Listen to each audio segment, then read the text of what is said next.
Howdy everybody, how y'all doing? And welcome to the Ice House, where we try to keep things cool, calm, collected, and mostly a bit chill, right?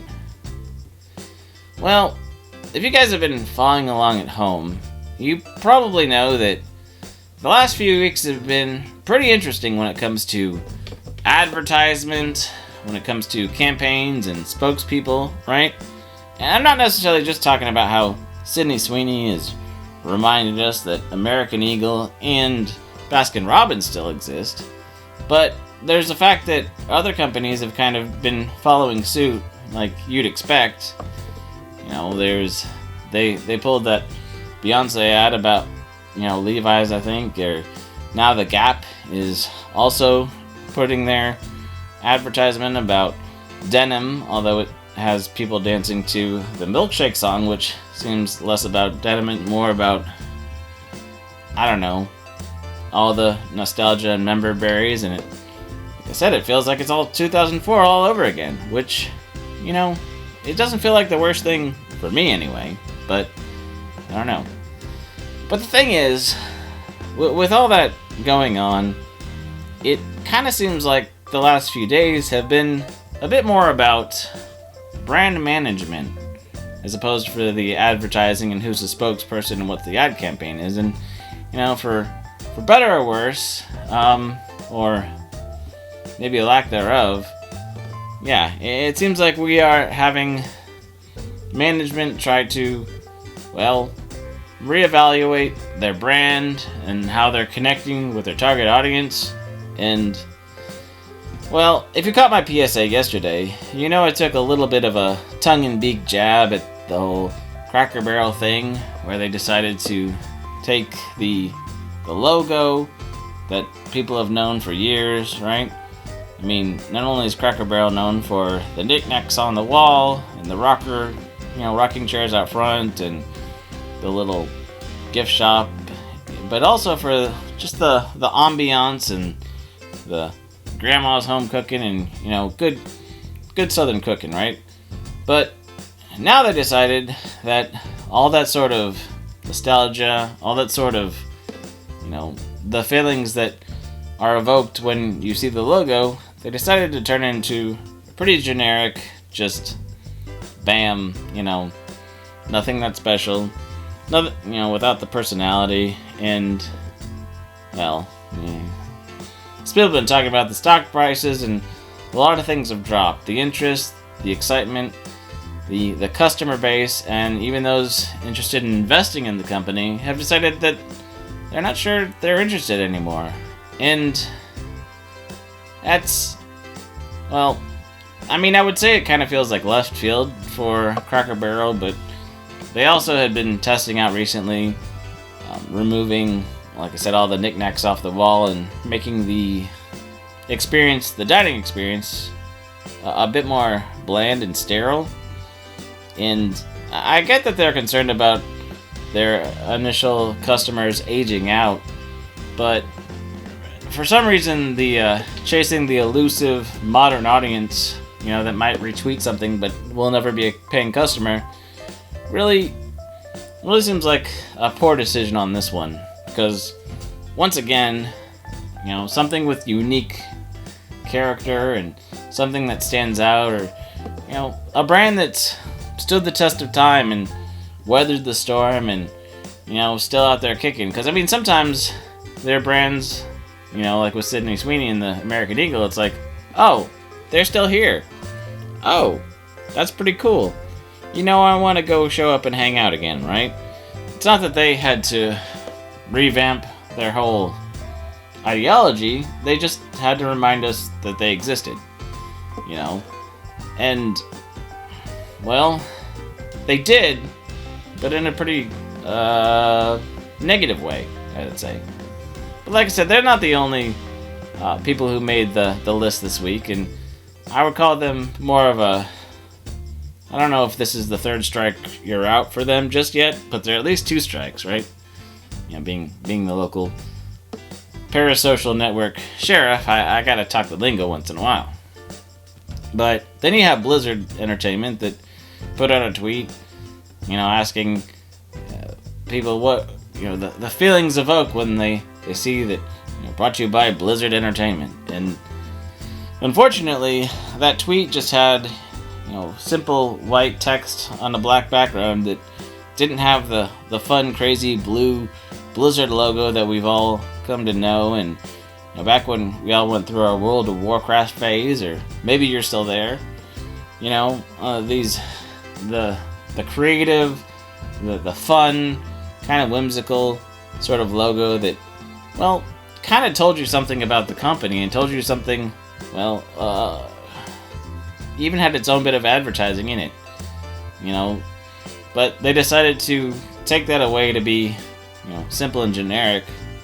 And, well, they've been kind of doing stuff for a while, so they're not necessarily first-time offender. I mean, we'll just call them a repeat offender and go with that, because they've had a lot of issues and their parent company have a lot of issues, and I don't want to go into all that, but it's been a bit, tumultuous for them for a little while now, right? And then there's the big kicker of Disney.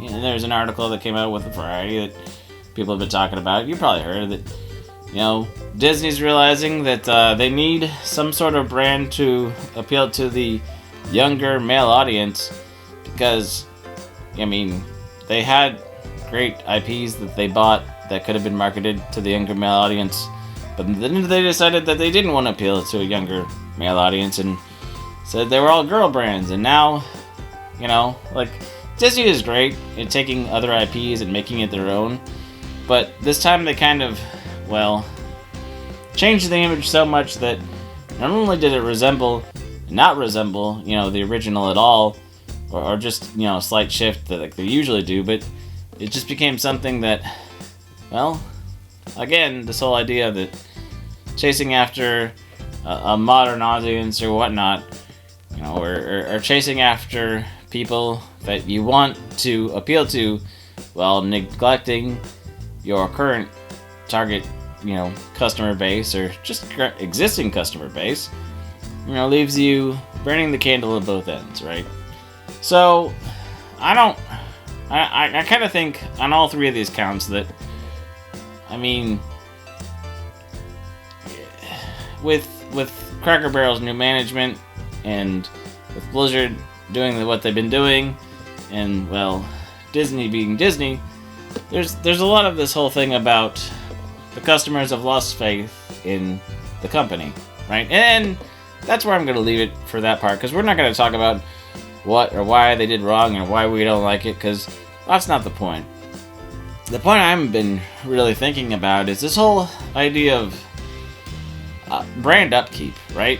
Because to a certain extent, I understand how you want your brand to be clean and you want it to be respected, right? You want, your employees to have a certain standard, it's why you kind of have a code of conduct for your employees, and you got to make sure that they treat your customers right, that they, maintain and upkeep the business well, and right, because you want to be looking professional, you want to be looking courteous, you want to have good customer service, right?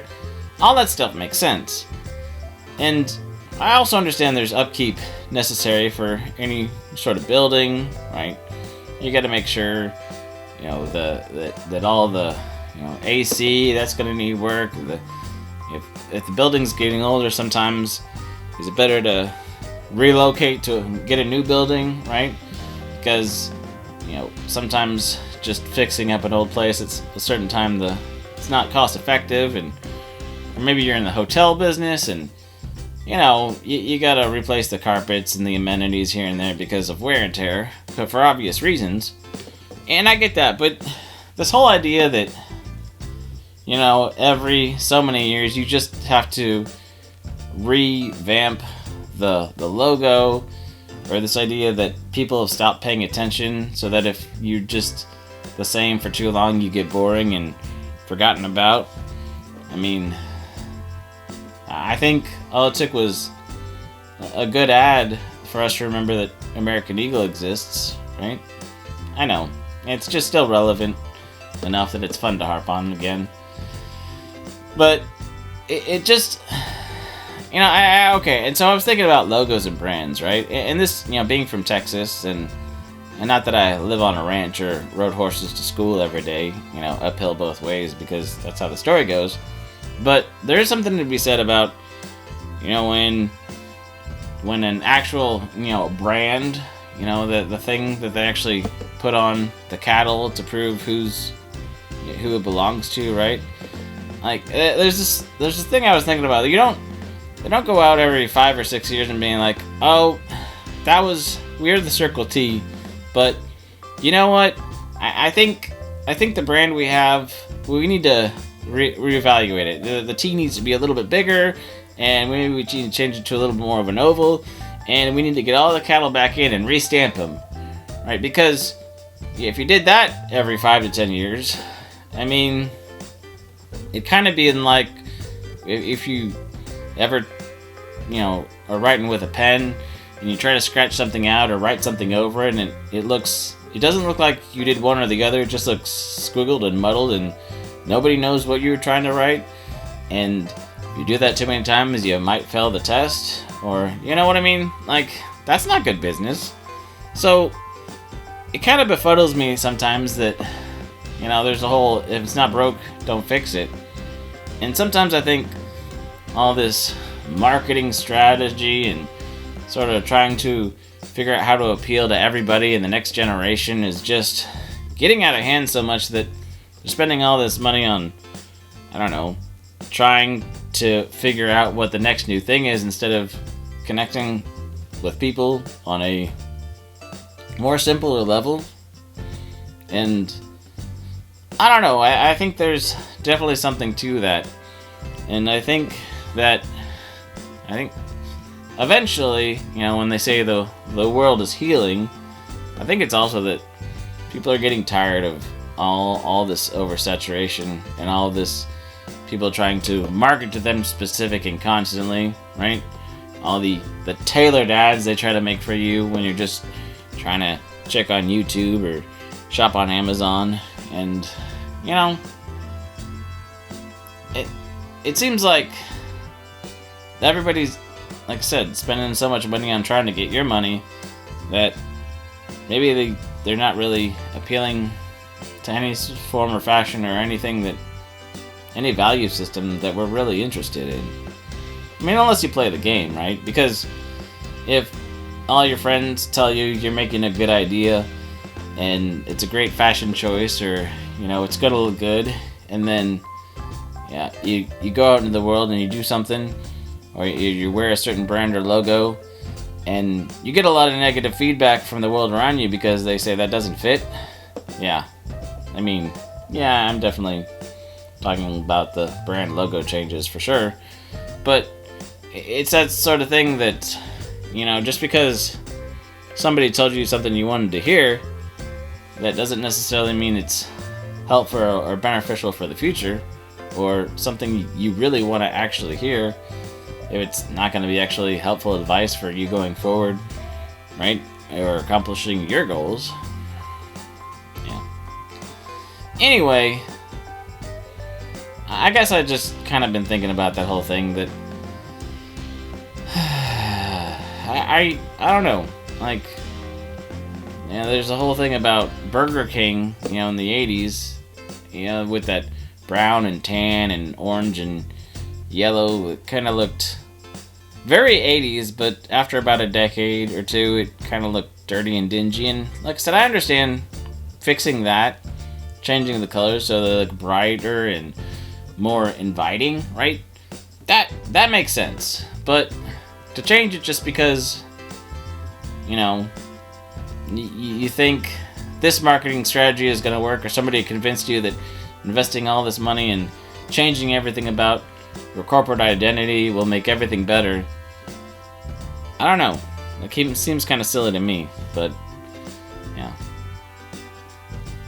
that's pretty much all I got. So I'd love to hear your comments and what you guys think about all this. And well, like I said, take care of yourself, take care of each other, and well, don't let all of those ads get in your way of, you know, what you want to do or what you want to buy or how you want to spend your hard-earned money. So, yeah. So until next time, we'll see you later. Bye!